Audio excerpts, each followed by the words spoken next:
nitrosyl NITROSYL and gives nitrosyl bromide and gives nitrosyl bromide as per the given reaction.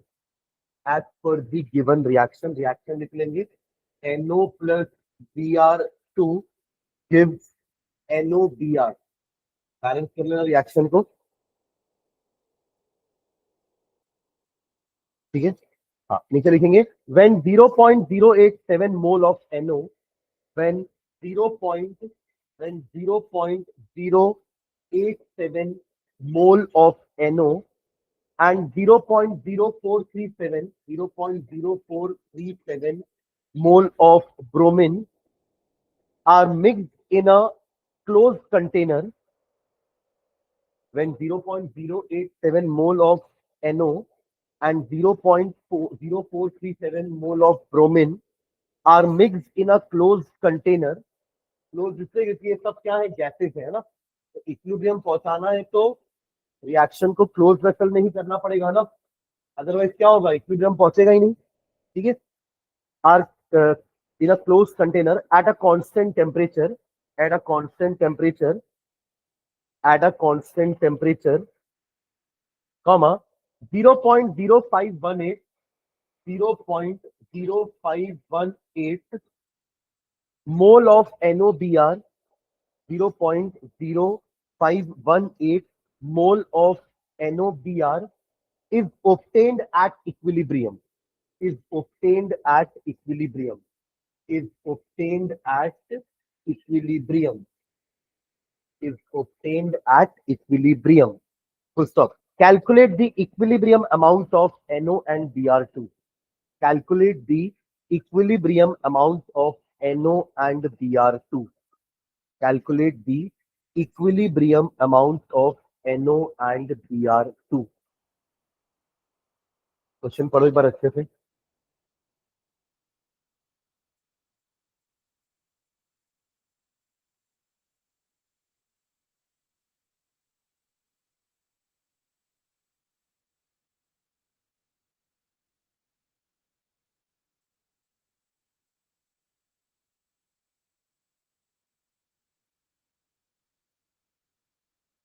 समझ में आया question क्या है कि आपने जब इसको शुरुआत की तब देखो मैंने ये इन दोनों को ऊपर इसको नीचे लिखा है, देख रहे हो आप, देखिए ये क्या लिखा हुआ है, कौन सा कंडीशन है ये, इनिशियल। आपको पता है इनिशियल में तो प्रोडक्ट क्या होता है, जीरो, क्योंकि उस समय तक रिएक्शन चालू हुआ नहीं है।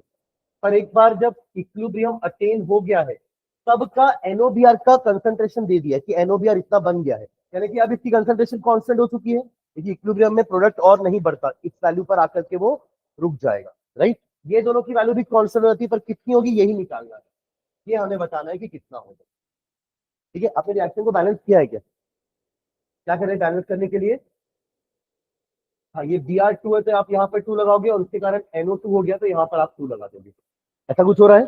तो ओरिजिनल रिएक्शन के हिसाब से एक्चुअली में क्या हो रहा है कि जब 2 मोल रिएक्ट करता है, ध्यान देना, जब 2 मोल NO रिएक्ट करता है 1 मोल Br2 के साथ, तब जाकर के 2 मोल NOBr बनता है, यस और नो। ये हमारा बेसिक जो चेंज नहीं हो सकता कभी भी। अब आप देखिए ये मोल इतना बना है तो ये कितनों से बना होगा, जब 2 मोल एक और 2 मोल से बना है तो ये वाला मोल कितने कितने मोल से बना होगा, उतना ये कंज्यूम हो गए होंगे, उसको माइनस कर दोगे इनसे तो ये उनका बचा हुआ कंसंट्रेशन पता चल जाएगा। इसको समझ में आया, ऐसा बिंदु बिंदु हिला रहा ना, अच्छे से क्यों नहीं आया सर मानसिक, तो कुछ टाइम लिख रहा हूँ मैं लेता है, क्या है ये, क्या है? देखो फिर से बोल रहा हूँ ना, एक बार फिर से ध्यान से सुना, एकदम फोकस करके ना, फिर से पूछूंगा, फिर से पूछूंगा ना मैं, ठीक है। रिएक्शन के हिसाब से 2 मोल NOBr कब बनता है, जब ये 1 मोल और ये 2 मोल रिएक्ट करते हैं, ठीक है। तो उस हिसाब से अगर ये 0.0518 बना है तो ये इन दोनों से मिलकर ही बना होगा ना, और वो इसके अकॉर्डिंग ही कोई अमाउंट होगा, जब 2 मोल के लिए ये 2 मोल और ये 1 मोल रिएक्ट किए, तो इसको इसका इतना मोल बनाने के लिए ये कितने रिएक्ट किए होंगे?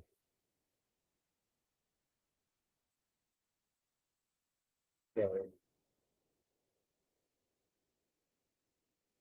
हाँ, तो ये तो वैल्यू अपन को पता है ना। देखो, 2 मोल का आधा किए तब 1 मोल आया, और ये 2 मोल था तो ये 2 मोल ही हुआ। तो अगर ये इतना बना है तो ये इतना रिएक्ट किया होगा, इतना ही अमाउंट, तब तो ये इतना बना। और ये इसका आधा किया होगा, यानी कि इसका आधा करोगे तो ये रिएक्ट करेगा इतना, और ये एग्जैक्टली इतना ही रिएक्ट किया है। तो बचा कितना? दिस माइनस जो रिएक्ट हुआ। बचा कितना? दिस माइनस जो रिएक्ट हुआ। समझ रहे थे? उसको लिखना कैसे, नीचे लिखो, पहले आप ये बना लो, इतना तो लिख लो कम पहले।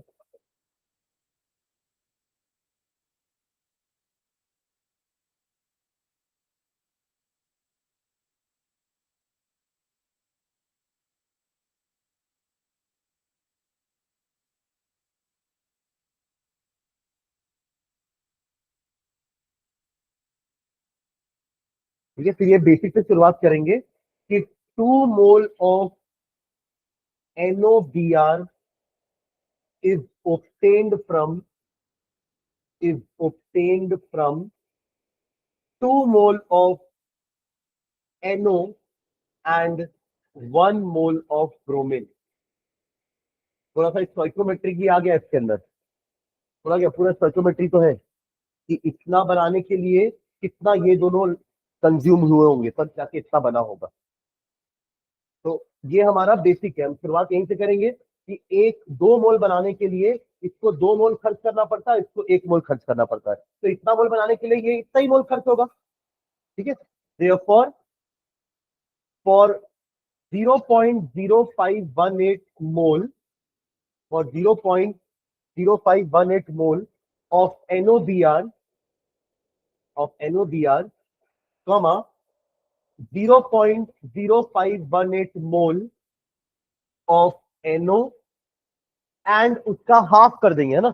2 का हाफ 1 हुआ ना, तो इसका भी हाफ कर देना। एंड 0.0518 by 2, यानी कितना हो जाएगा ये? 0.0259, है ना, 0.0259 mole of Br2 for this much mole of NOBr। इतना ही मोल NO का लगेगा, एंड इतना मोल Br2 का will be required, will be required. तो अब इन दोनों को आप माइनस कर दो उसके ओरिजिनल क्वांटिटी से, तो वो बचा हुआ है, वही तो बचा ना इक्विलिब्रियम में आने के बाद। देखिए, इसका तो रिएक्ट करके ये बना चुका है 0.518 के। ठीक है, therefore amount of NO left at equilibrium, क्या करूं जल्दी बताओ, क्या लिखूं, क्या माइनस क्या करूं? 4 कहाँ है? 0.0837 माइनस,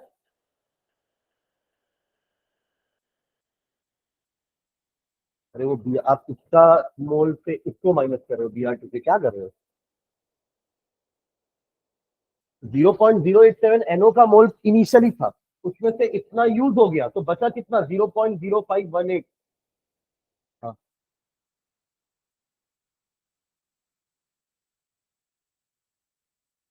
अरे समझ में आया कि नहीं किसको क्या माइनस कर रहे हैं? अरे इतना लिए थे, इतना यूज हो गया, तो इतना बचेगा ना माइनस करने पर। तो बताओ ये कितना आएगा माइनस करने पर? और ऐसे ही आप उसको भी कैलकुलेट कर लो, Br2 का कितना अमाउंट बचा है। Amount of Br2 left at equilibrium, initially कितना लिया था हमने? 0.0437, कंज्यूम कितना हो गया? 0.0259। तो जो बचेगा इन दोनों को माइनस करके पता चल जाएगा,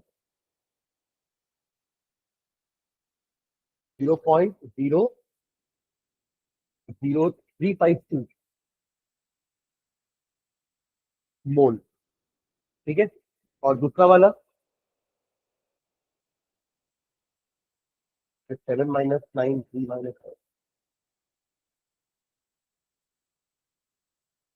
0.0178 मोल।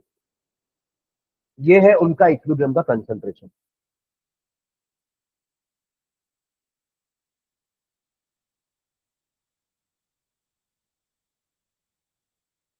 ठीक है,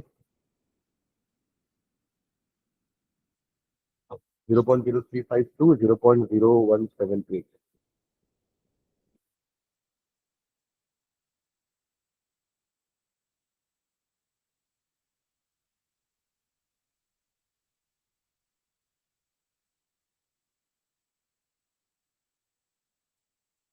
हो गया। तो एक क्वेश्चन और करना, फिर आगे बढ़ेंगे नेक्स्ट टॉपिक पे। A sample of H I, a sample of H I, a sample of H I, hydrogen iodide, is placed in a flask, is placed in a flask at a pressure of 0.2 atm, at a pressure of 0.2 atm, at equilibrium, at equilibrium,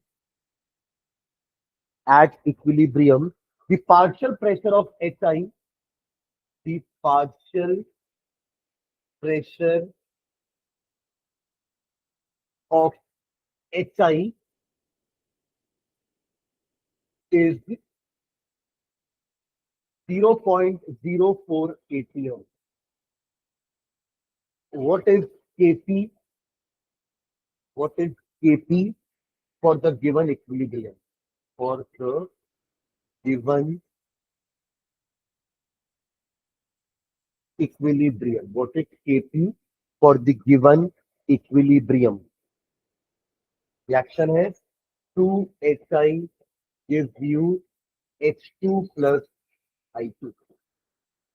तो आपने flask में रख दिया उसको और वो अपना break हो रहा है H2 और I2 में। ये प्रोसेस इक्विलिब्रियम अटेन कर लिया है। ठीक है, आपको बताना है इसका Kp कितना होगा।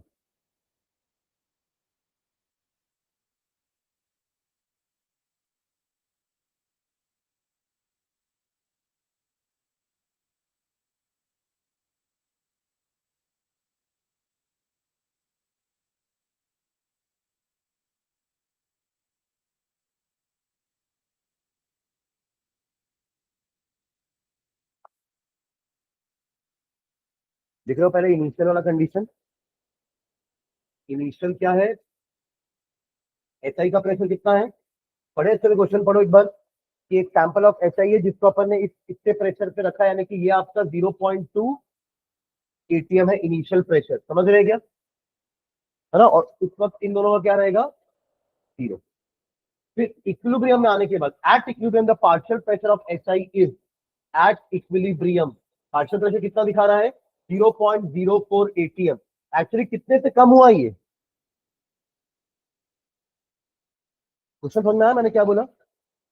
पहले इतना था प्रेशर, अब वो धीरे धीरे क्या हो रहा है, एच आई कन्वर्ट हो रहा है H2I2 में। तो अब एच आई कम होने लगेगा ना, तो उसके कारण प्रेशर भी कम होने लगेगा। तो वो कम होके इतना हो गया। तो कितने से डिक्रीज हुआ है ये, 0.16, क्योंकि आप 0.16 इसमें ऐड करोगे तो 0.2 आ जाएगा। उससे से वो घटा है। ये दोनों उनके आधे से बढ़ेंगे। क्यों आधे से बढ़ेंगे, क्योंकि यहाँ पर 2 है और इनके सामने 1 1 है। मतलब अगर इसका प्रेशर 1 एटीएम से कम होगा ना, तो इन दोनों का प्रेशर आधे आधे एटीएम से बढ़ेगा, just because of this reaction. Stoichiometric coefficient देख के समझ में आ रहा है ना, जैसे अपन कंसंट्रेशन में करते थे। इसका कंसंट्रेशन अगर x क्वांटिटी से कम होगा तो इन दोनों का कंसंट्रेशन x/2 से बढ़ेगा। हाफ कर देंगे ना इसका। तो ये 0.04 एटीएम का हाफ मत करना।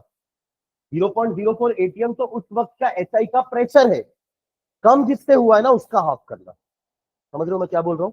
ठीक है, तो 0.04 एटीएम आपने यहाँ लिखा। आप यहाँ पे क्या लिखोगे, उसके पहले यहाँ पे एक साइड में कुछ कर लेना कि change in pressure, change in pressure कितना से चेंज हुआ वो निकाल लेते हैं। 0.2 माइनस 0.04, जो आपने कहा 0.16 एटीएम, इसका आधा करोगे दोनों के लिए, क्योंकि उतने से कम हुआ है ना, तो उतने से ये बढ़ेंगे, आधे से बढ़ेंगे, उतने से नहीं। उतने से बढ़ते अगर यहाँ पे भी 2 होता तो ठीक है, पर उसके दो मॉलिक्यूल के टूटने पर ये तो एक एक ही बन रहे हैं ना। तो उसका जिस रेट से प्रेशर डाउन हो रहा है उसके आधे रेट से इनका प्रेशर अप होगा, तो वो हो जाएगा 0.16 का डिवाइडेड बाई 2, 0.16 का divided by 2, that will be कितना 0.08, 0.08। अब निकल जाएगा केपी। क्या करेंगे केपी निकालने के लिए? What is the formula for KP? सार्थक, केपी क्या होगा इस इक्वेशन के लिए? हिमांशु, केपी पहले मुझे इक्वेशन बताओ, फिर वैल्यू पुट करेंगे।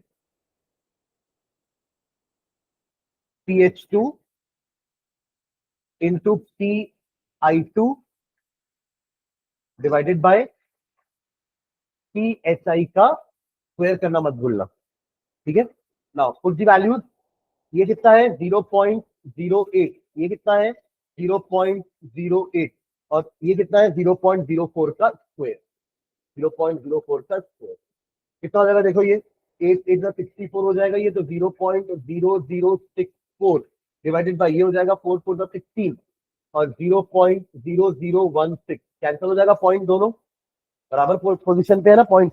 आंसर कितना आ जाएगा हमारा 4, KP is 4, KP is 4। Clear है? आपको देखना है कि वो प्रेशर जो दिया है ना, ये उस वक्त का प्रेशर दिया है कि इतने से कम हुआ है लिखा है। अगर इतने से कम हुआ होता ना ये, तो इसको आप डिवाइड करते हाफ हाफ, बट वो तो बोल दिया ना कि इक्विलिब्रियम में पार्शियल प्रेशर उसका अभी ये है, तो ये है तो पहले कितना था?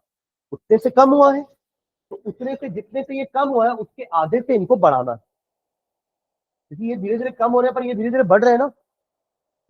ग्राफ याद रखना हमेशा कि रिएक्टेंट का कंसंट्रेशन भी घटता है और रिएक्टेंट का प्रेशर भी घटा है, और साथ ही प्रोडक्ट का कंसंट्रेशन टाइम के साथ बढ़ता है और प्रेशर भी उनका बढ़ता है, और किस रेट से बढ़ेगा वो रिएक्शन से समझ में आ जाएगा। स्टोइकोमेट्रिक कोफिशिएंट को देख के हम समझ जाएंगे कि अगर इसका प्रेशर 1 ATM से कम हुआ है तो इनका प्रेशर आधे आधे ATM से बढ़ेगा, just because of the coefficient जो कि 1 1 है और यहाँ पे 2 है।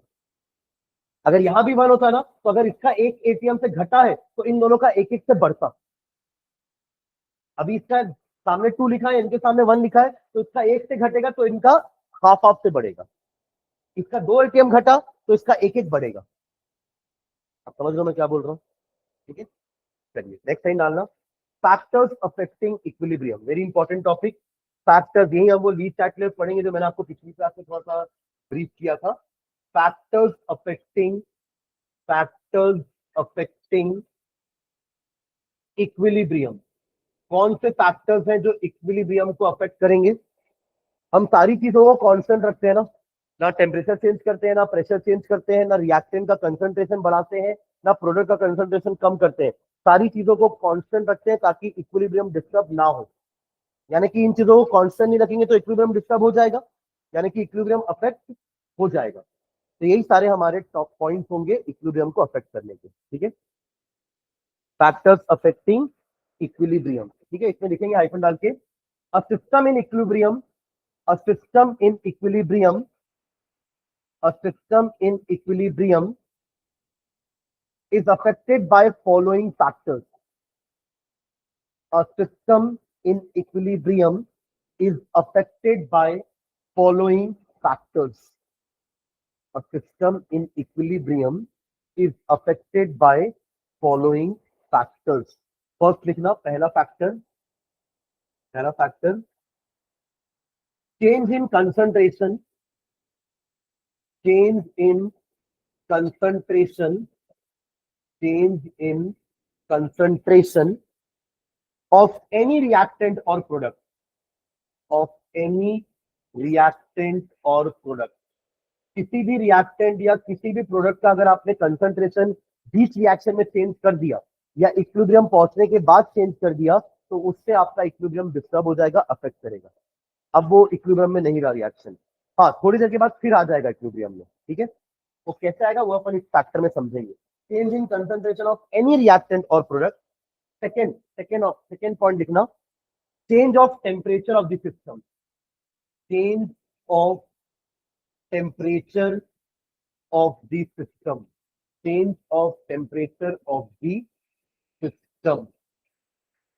Third point, change of pressure of the system, change of pressure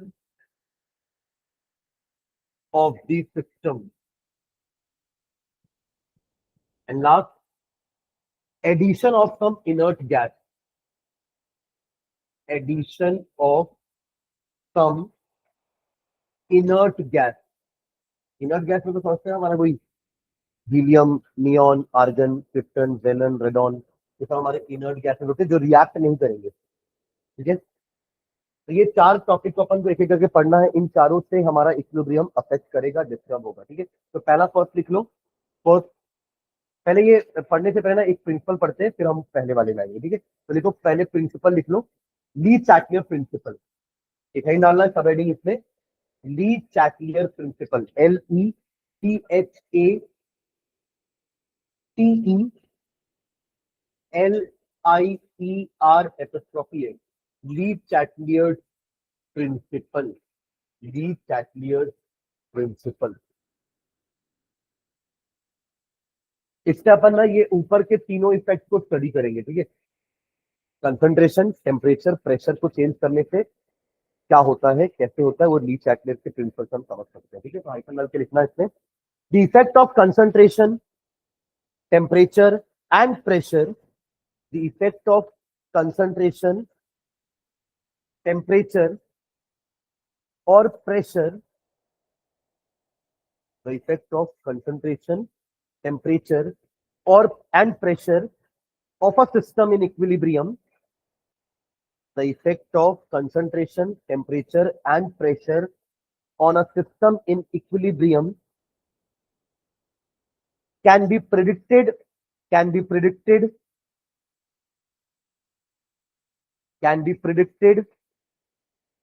with the help of this principle, with the help of this principle, can be predicted with the help of this principle, which states that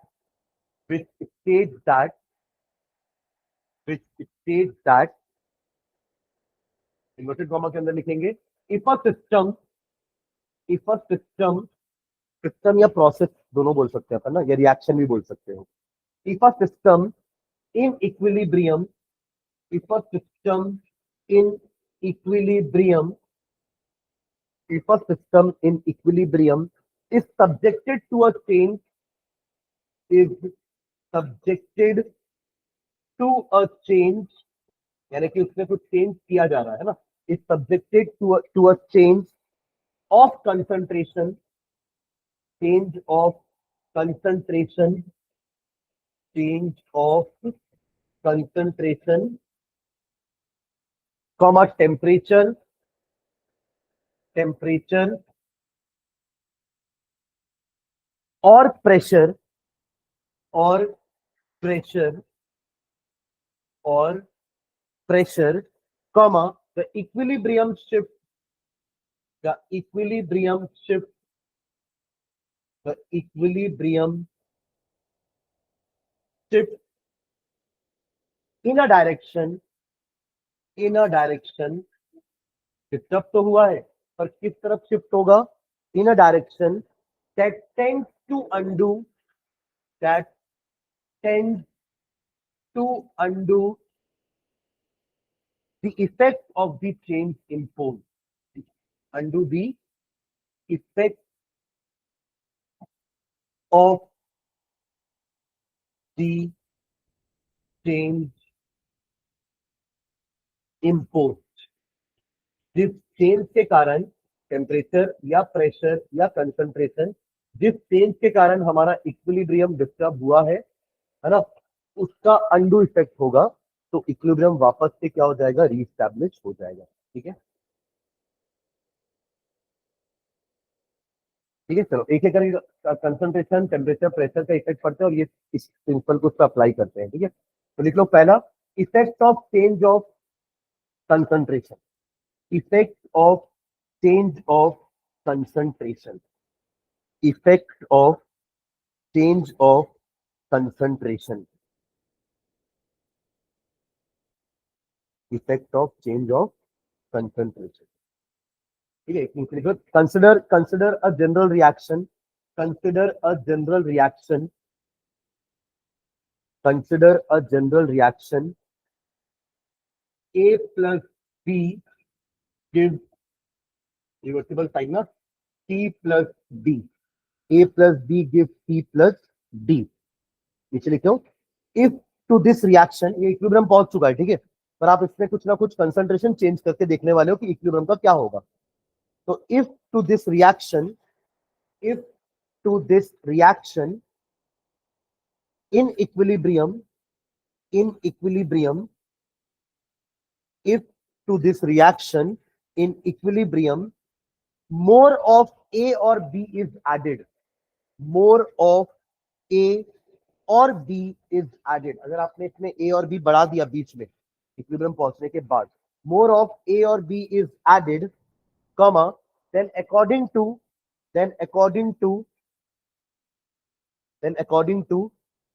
Lee Chatelier principle, उसको बार बार लिखेंगे अपन आज, तो आप LC principal करके लिख लो, है ना, समझ में आना चाहिए बस आपको. According to Le Chatelier principle, अब देखो प्रिंसिपल ने क्या बोला था कि अगर कंसंट्रेशन चेंज या टेम्परेचर या प्रेशर किसी भी चेंज से आपका इक्विलिब्रियम शिफ्ट होता है, तो वो किस डायरेक्शन में शिफ्ट होगा, उस डायरेक्शन में जिस डायरेक्शन का टेंडेंसी होगा उस इफेक्ट को अंडू करने का. अभी हमने क्या लिखा है कि हमने ए और बी को बढ़ाया, more of A and B are added, तो उसका अंडू इफेक्ट क्या होगा, ए और बी का कम होना. ए और बी कब कम होगा, फॉरवर्ड रिएक्शन में कि बैकवर्ड रिएक्शन में, फॉरवर्ड में. फॉरवर्ड का मतलब क्या है, A B react to give C and D, backward में तो सी और D react to give A and B होगा, तो ए और बी तो और बढ़ जाएगा. तो इक्विलिब्रियम कहां शिफ्ट होगा, टुवर्ड्स फॉरवर्ड डायरेक्शन, ताकि ए और बी फिर से कम हो सके और इक्विलिब्रियम फिर से एस्टैब्लिश हो सके. ये होता है अंडू इफेक्ट, कि ए और बी बढ़ाने से इक्विलिब्रियम शिफ्ट डिस्टर्ब हुआ. अब इक्विलिब्रियम कहां शिफ्ट होगा, the equilibrium shift in a direction, forward होगा कि बैकवर्ड होगा, वो डिपेंड करेगा कि किस डायरेक्शन की टेंडेंसी है उस इफेक्ट को अंडू करने की. तो ए और बी का बढ़ना, तो अंडू इफेक्ट ए और बी का घटना. तो घटेगा कब, जब फॉरवर्ड डायरेक्शन में हमारा रिएक्शन शिफ्ट होगा और फिर से वो इक्विलिब्रियम क्या कर लेगा, एस्टैब्लिश कर लेगा. समझ रहे हैं क्या, मतलब इसको ग्राफिकली ऐसे समझा कि मान लो पहले आपका ए और बी इक्विलिब्रियम में पहुंच चुका था, ये ए और बी का कंसंट्रेशन है, समझ लीजिए, ठीक है, एक साथ एक ही ग्राफ में दिखा दे रहा हूँ, ए और बी का कंसंट्रेशन इक्विलिब्रियम में पहुंच चुका था, तभी देखो स्ट्रेट लाइन हो चुकी है. ये मैं उल्टा बना दिया, क्या उल्टा बनाया, कुछ गड़बड़ बनाया हूं मैं, ये सही बनाया, मैं बोल भी दिया कि मैं उल्टा बनाया हूं, पर क्या उल्टा,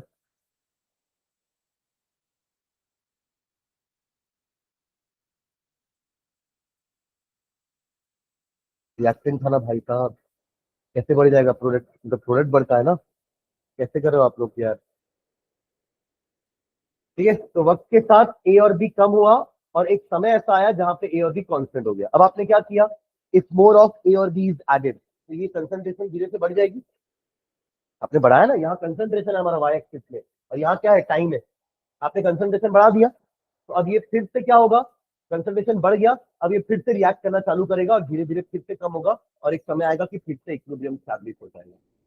तो देखो यहाँ पे इक्विलिब्रियम स्टैब्लिश हुआ था, वो मजे से चल रहा था इक्विलिब्रियम, मतलब ए बी रिएक्ट हो रहे थे पर नहीं भी हो रहे थे, क्यों, क्योंकि उतने देर में सी और बी फिर से और भी बना रहा था. यही तो होता है इक्विलिब्रियम में.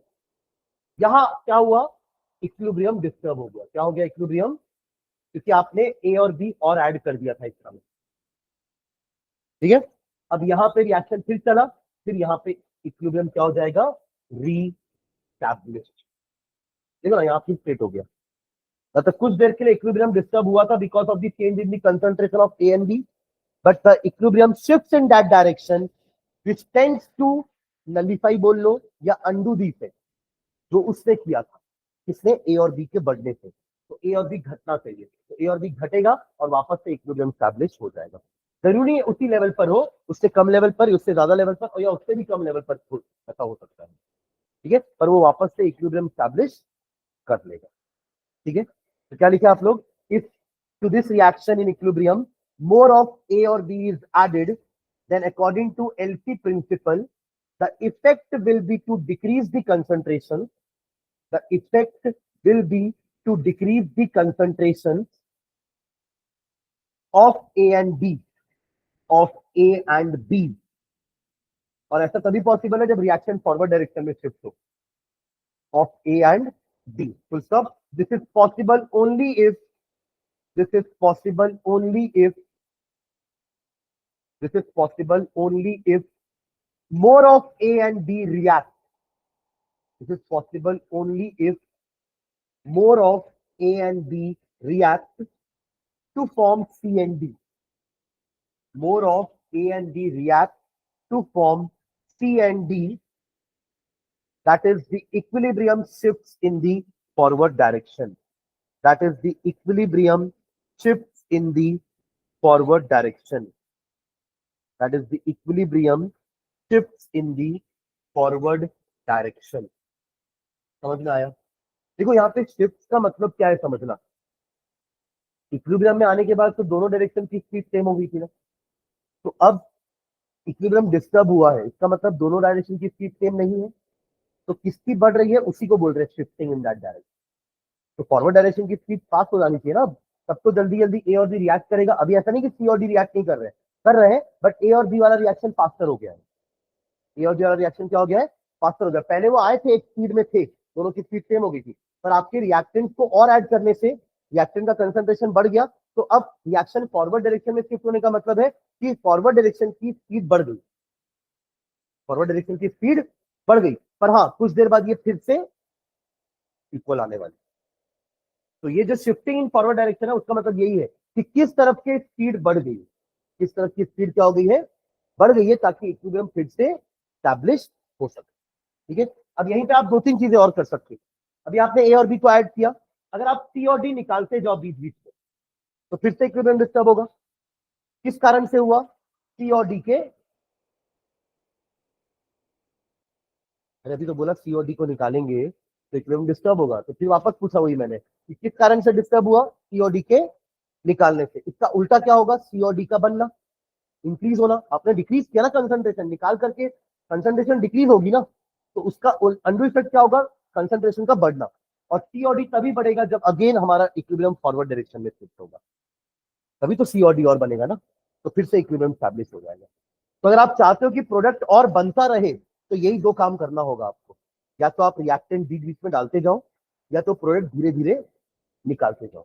मैंने उस दिन आपको अमोनिया बनाते समय यही कहा था ना एग्जाम्पल, कि जिसकी भी अमोनिया की फैक्ट्री होगी वो अपने वर्कर्स को ये इंस्ट्रक्शन देकर रखेगा कि थोड़ी थोड़ी देर पे नाइट्रोजन और हाइड्रोजन डालते जाना, ताकि अमोनिया का प्रोडक्शन रुके ना। इक्विलिब्रियम क्योंकि जैसे पहुंचेगा तो अमोनिया का प्रोडक्शन कांस्टेंट हो जाएगा, फिर अमोनिया बढ़ने ही नहीं वाला। पर उसका वर्कर अगर उसकी बात सुन करके टाइम टाइम पे N2 और H2 डालते रहा, तो हमेशा हमेशा हमारा जो ये इक्विलिब्रियम है वो हमेशा फॉरवर्ड डायरेक्शन में चलता रहेगा और मोर एंड मोर प्रोडक्ट बनते रहेंगे। फिर भले वापस से वो इक्विलिब्रियम में आ जाएगा, तो फिर उठ के डाल देगा और N2H2, फिर वो N2H2 का इंक्रीज हुआ कंसंट्रेशन, तो the equilibrium will shift in that direction, जिससे N2H2 का कंसंट्रेशन कम होगा, और वो कब कम होगा? जब वो फॉरवर्ड जाएगा। समझ रहे क्या? और इसका उल्टा, अभी अपन ने इसके कंसंट्रेशन को बढ़ाया, इनके कंसंट्रेशन को कम किया, उल्टा भी तो कर सकते हैं ना। ए और बी को निकाल दिए, तो उससे क्या होगा? फिर से इक्विलिब्रियम डिस्टर्ब होगा। अंडू इफेक्ट, ए और बी का बढ़ना। ए और बी कब बढ़ेंगे? जब बैकवर्ड डायरेक्शन में रिएक्शन शिफ्ट होगा, सी और D react to give A and B, ताकि इक्विलिब्रियम फिर से रीस्टैब्लिश हो सके। समझ रहे क्या? ठीक है, तो क्या लिखा आपने अभी? Shift in the forward direction, यहां तक हो गया था? Full stop. Similarly the effect of adding, similarly the effect of adding similarly the effect of adding more of C and D, ये लाइन समझ के लिखना, इसका मैं आपसे पूछने वाला हूँ कि रिएक्शन या इक्विलिब्रियम फॉरवर्ड डायरेक्शन में शिफ्ट होगा कि बैकवर्ड में। ठीक है, तो ध्यान से सुनना, फिर से रिपीट कर रहा हूँ। Similarly the effect of adding more of C and D, the effect of adding more of C and D to the reaction in equilibrium, effect of adding more of C and D to the reaction in equilibrium will be to shift the equilibrium, will be to shift the equilibrium in the dash direction, in the dash direction। अच्छे से पढ़ो वापस से। Similarly के बाद क्या लिखा है आपने? Similarly the effect of adding more of CND to the reaction in equilibrium will be to shift the equilibrium in the dash direction. क्या आएगा यहाँ पे, फॉरवर्ड की बैकवर्ड? समझो पहले आपने किया क्या है, आपने सी और डी बढ़ाया है, आपने सी और डी बढ़ाया है जिससे इक्विलिब्रियम डिस्टर्ब हुआ। अब उसका उल्टा क्या होना चाहिए, सी और डी का कम होना। अरे बढ़ाने का उल्टा क्या होता है, कम करना। कम करने का उल्टा होता है बढ़ाना। तो आपने सी और डी बढ़ाया तो उसका उल्टा क्या होगा, कम होना। और सी और डी कब कम होगा, जब बैकवर्ड रिएक्शन को फेवर करेगा। सी और डी मिलके ए और बी बनाते जाएंगे अगर फास्टली, तो सी और डी कम नहीं हो जाएगा। आपने बढ़ाया था उससे इक्विलिब्रियम डिस्टर्ब हुआ ना, तो कम कैसे होगा, जल्दी जल्दी जल्दी रिएक्ट करवाओ। तो equilibrium will shift in the backward direction. लिख लो, backward direction. Equilibrium will shift in backward direction, full stop.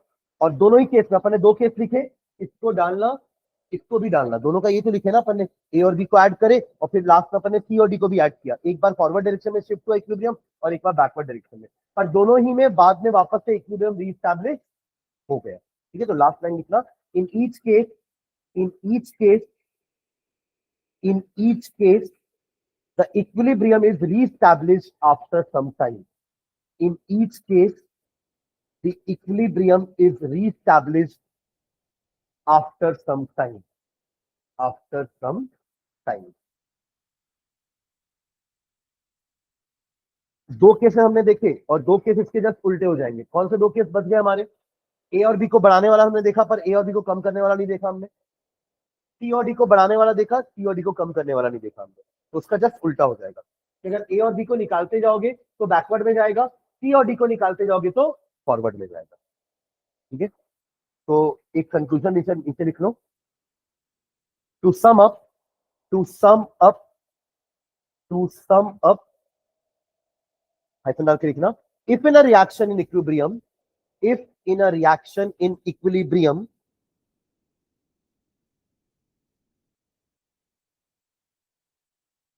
if in a reaction in equilibrium the concentration of any reactant is increased, the concentration of any reactant is increased,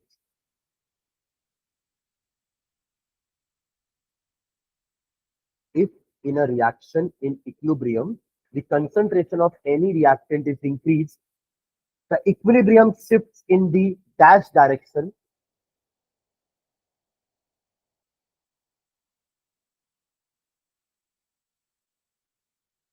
the equilibrium shifts in the dash direction, full stop. On the other hand, on the other hand,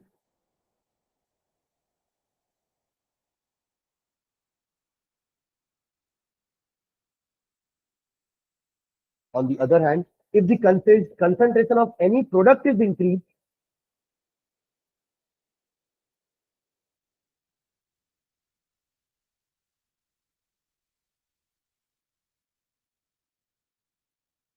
on the other hand, if the concentration of any product is increased, the equilibrium shifts in the dash direction. On the other hand, if the concentration of any product is increased, the equilibrium shifts in the dash direction. Full stop. The reverse happens. The reverse happens.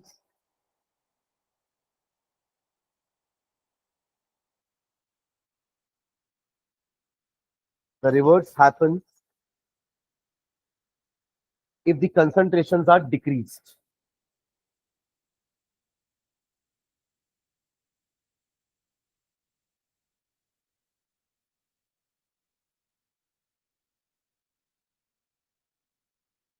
भरो दोनों खोलूंगी blank को। ठीक है, पहला वाला forward और दूसरा वाला बैकवर्ड, और इसका उल्टा हो जाएगा जब आप दोनों के कंसंट्रेशन को डिक्रीज करोगे तो। ठीक है, हमने इंक्रीज वाला केस लिख दिया है, इसका रिवर्स होगा व्हेन दे आर डिक्रीज। ठीक है,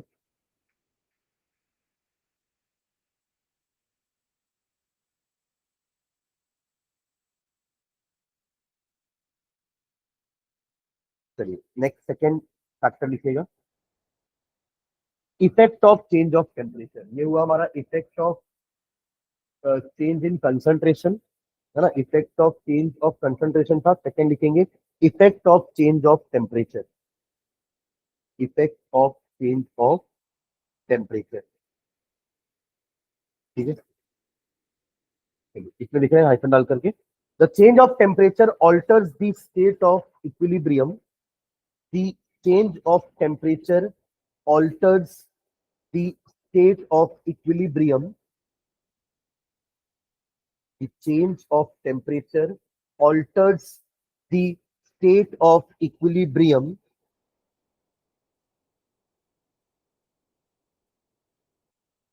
for only those reactions, for only those reactions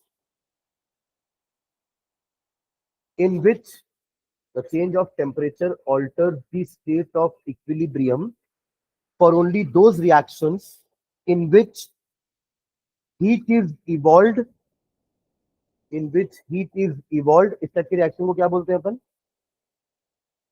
हाँ, ब्रैकेट में लिख लो exothermic, in which either heat is evolved, in which either heat is evolved bracket में एक्सोथर्मिक, और ब्रैकेट क्लोज करके और heat is absorbed, और heat is absorbed, और heat is absorbed, full stop. every such reactions every such reaction जो either exothermic है या endothermic है, every such reaction is made up of two opposing reactions, every such reaction is made up of two opposing reactions, two opposing reactions. मतलब अगर forward reaction एक्सो है तो backward reaction endo हो जाएगा, और अगर फॉरवर्ड एंडो है तो बैकवर्ड एक्सो। ये देखो ना, अगर आप फॉर एग्जांपल ऐसा लिखते हो कि A plus B gives you T plus D plus heat, इससे क्या मीनिंग हुआ कि फॉरवर्ड वाला कैसा टाइप का रिएक्शन है? एक्सो, क्योंकि हीट इवॉल्व हो रही है ना। फॉरवर्ड में आप देखो ए बी के साथ सी और डी तो बन ही रहा है प्रोडक्ट, और साथ में हीट भी निकली है, तो फॉरवर्ड रिएक्शन कैसा है? एक्सो। अब आप इसको पीछे से देखो, बैकवर्ड रिएक्शन कैसा है? सी प्लस बी में हीट एब्जॉर्ब हो रही है तब ए प्लस बी बन रहा है, तो बैकवर्ड रिएक्शन कैसे होते हैं? एंडो। किसी का फॉरवर्ड रिएक्शन अगर एंडो होगा तो बैकवर्ड रिएक्शन एक्सो होगी। एंडो अपन कैसे लिख देंगे?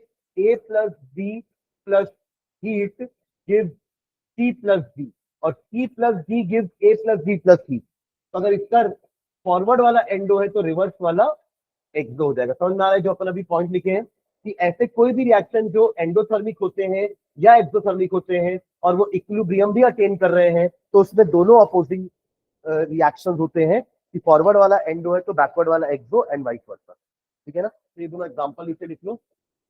A plus B give C plus D plus C, forward में एक्सो है, बैकवर्ड में एंडो है। ठीक है, और उसके नीचे वाला भी ए प्लस बी प्लस सी गिव सी प्लस डी, तो फॉरवर्ड वाला एंडो है तो बैकवर्ड वाला हमको एक्सो दिख रहा है। ठीक है,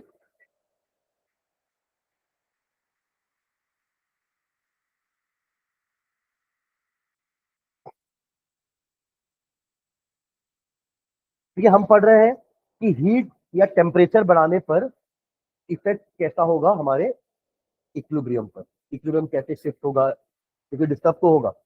हम तीनों में से कोई भी चीज चेंज करें, हम कंसंट्रेशन चेंज करें, हम टेम्परेचर चेंज कर दें, या हम प्रेशर चेंज कर दें, उससे इक्विलिब्रियम डिस्टर्ब तो होगा। पर वापस से रीस्टैब्लिश करने के लिए वो कौन सा रास्ता चुनेगा, फॉरवर्ड रास्ता चुनेगा कि बैकवर्ड रास्ता चुनेगा, यही हम समझने की कोशिश कर रहे हैं इससे ली चैट के प्रिंसिपल की मदद से। समझ में आ रहा है क्या? ठीक है, तो चलो लिखते हैं इसको, एक रिएक्शन का एग्जांपल लेकर के चलते हैं। लिखो, consider a exothermic reaction, consider a exothermic reaction, N2 plus H2 gives you NH3 ammonia plus 92.4 kilo joule. Forward वाला एक्सो है ना, और बैकवर्ड वाला एंडो। ठीक है, हाँ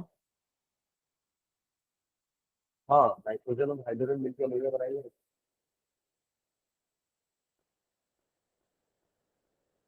ठीक है,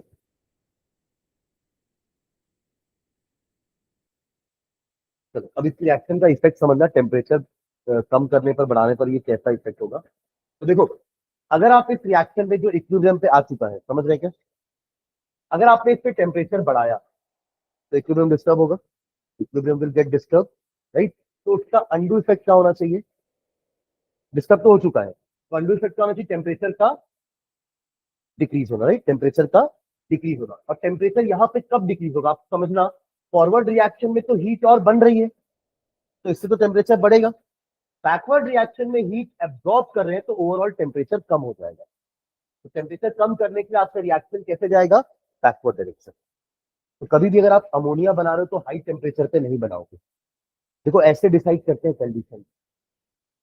आप पूछते हो ना, आज तक हम 10th में इतने सारे रिएक्शन पढ़े, हम 11th में रिएक्शन पढ़ रहे हैं, एरो के ऊपर कंडीशन लिखी रहती है, 473 केल्विन, इतना एटीएम प्रेशर। तो वो कंडीशंस कैसे डिसाइड करते हैं, ऐसे कि आप अमोनिया का प्रिपरेशन कर रहे हो तो आप हाई टेम्परेचर पे तो नहीं करोगे, क्यों, क्योंकि हाई टेम्परेचर पे रिएक्शन बैकवर्ड डायरेक्शन पे शिफ्ट होता है। समझ रहे हैं, फिर से समझना, एक्सो में टेम्परेचर बढ़ता है, एंडो में टेम्परेचर कम होता है क्योंकि हीट इज एब्जॉर्ब, और यहाँ पे तो हीट रिलीज हो रही है ना, तो सराउंडिंग का टेम्परेचर तो बढ़ेगा ही। तो अगर ऐसे में आपने बाहर से टेम्परेचर बढ़ा दिया तो उसका अंडू इफेक्ट टेम्परेचर का कम होना होगा, और टेम्परेचर कम कब होगा, जब ये बैकवर्ड डायरेक्शन में जाएगा, यानी कि एंडो में, और ऐसे में तो हमारा अमोनिया कम हो जाएगा। तो कोई क्यों चाहेगा, अगर वो अमोनिया बनाना चाह रहा है तो वो क्यों चाहेगा कि अमोनिया कम हो जाए, वो तो चाहेगा ना कि अमोनिया बढ़ता रहे, बनता रहे। तो उसके लिए हमेशा वो क्या करेगा, टेम्परेचर को लो करेगा। टेम्परेचर लो करेगा तो उसका अंडू इफेक्ट टेम्परेचर का बढ़ना, और टेम्परेचर कब बढ़ेगा, जब रिएक्शन फॉरवर्ड डायरेक्शन में जाएगा, तो बढ़िया उसका अमोनिया बनता रहेगा। तो कोई भी एक्सोथर्मिक प्रोसेस हमेशा लो टेम्परेचर पे होता है, ये हमने थर्मोडायनेमिक्स में ही पढ़ा था। हम जब लास्ट में वो टेम्परेचर का एक टेबल बनाए थे ना, वो हमने लिखा है exothermic reactions are favoured by low temperature. पढ़ो तो कहीं तक आपके पास है क्या थर्मोडायनेमिक्स का नोट, एक एक चैप्टर में एक एक कॉपी तो खत्म नहीं हो सकती, क्योंकि कई बार आप लोग बोल रहे थे कि सर वो कॉपी में है, वो कॉपी में, तो क्या हर चैप्टर का अलग कॉपी बनाए हो क्या आप लोग, वो टेबल ढूंढो। और अपन ने वहां दोनों कंक्लूजन लिखा था कि एंडोथर्मिक रिएक्शंस हाई टेम्परेचर पर होते हैं, एक्सोथर्मिक रिएक्शंस लो टेम्परेचर पर होते हैं। मिला क्या, अल्लाह पढ़ दो तो एक बार लाइन क्या लिखा है एक्सोथर्मिक वाले के लिए, an exothermic reaction which which may become, हाँ आगे, नॉन स्पॉन्टेनियस होगा, हाँ चलो पढ़ो पढ़ो पूरा पढ़ो। अच्छा वही ठीक है, तो may become the exothermic reaction जो हाई टेम्परेचर पे नॉन स्पॉन्टेनियस है, वो लो टेम्परेचर करने पर स्पॉन्टेनियस हो जाते हैं। इसका मतलब यही हुआ ना कि लो टेम्परेचर फेवर करता है किसको, एक्सोथर्मिक रिएक्शन को। तो यहाँ भी हम वही देखे कि आपने टेम्परेचर बढ़ाया तो इक्विलिब्रियम उस डायरेक्शन में शिफ्ट होगा जिससे टेम्परेचर कम हो, और वो होगा हमारा बैकवर्ड डायरेक्शन। तो हम ये तो नहीं चाहेंगे कि अमोनिया कम बने, तो अमोनिया ज्यादा बनाने के लिए हम टेम्परेचर को कम करेंगे। टेम्परेचर कम होगा तो ये टेम्परेचर बढ़ाने का चाहेगा, बढ़ेगा कब, जब ये रिएक्शन फॉरवर्ड डायरेक्शन में शिफ्ट होगा। समझ गए क्या, ठीक है। वही चीज एंडो में क्या होगी समझना, कोई प्रोसेस अगर फॉरवर्ड वाला एंडो है, कोई प्रोसेस अगर मान लो ए प्लस बी वाला एग्जांपल ले लेते हैं कि ए प्लस बी की सी प्लस बी, यहाँ पे आपने हीट दिया है, यानी कि आपका फॉरवर्ड रिएक्शन एंडोथर्मिक है और बैकवर्ड हमारा एक्सोथर्मिक है। अब अगर आपने यहाँ पे टेम्परेचर बढ़ाया तो फिर इक्विलिब्रियम डिस्टर्ब होगा। Now to reestablish the equilibrium, equilibrium उस डायरेक्शन में शिफ्ट होगा जहां पे टेम्परेचर कम होना चाहिए। और टेम्परेचर कब कम होगा, जब ये हीट एब्जॉर्ब करेगा, टी और डी बनाएगा, टेम्परेचर कम होगा। उल्टे में तो और हीट बढ़ेगी तो टेम्परेचर बढ़ जाएगा ना। तो एंडोथर्मिक रिएक्शन हाई टेम्परेचर पे होते हैं, एक्सोथर्मिक रिएक्शन लो टेम्परेचर पे होते हैं। समझ रहे हैं क्या, ठीक है। चलो लिख लो इसको। तो क्या लिखे आप लोग, कंसिडर दी एक्सोथर्मिक रिएक्शन, ये रिएक्शन लिख लियो यहां तक। नीचे लिखना, here the forward reaction is exothermic, here the forward reaction is exothermic, here the forward reaction is exothermic, and backward reaction is endothermic. Here the forward reaction is exothermic and backward reaction is endothermic. ठीक है। अब इसका temperature change करते हैं, full stop. Now if the temperature is increase, now if the temperature is increased, Now, if the temperature is increased, comma, then according to Le-Chatelier's principle,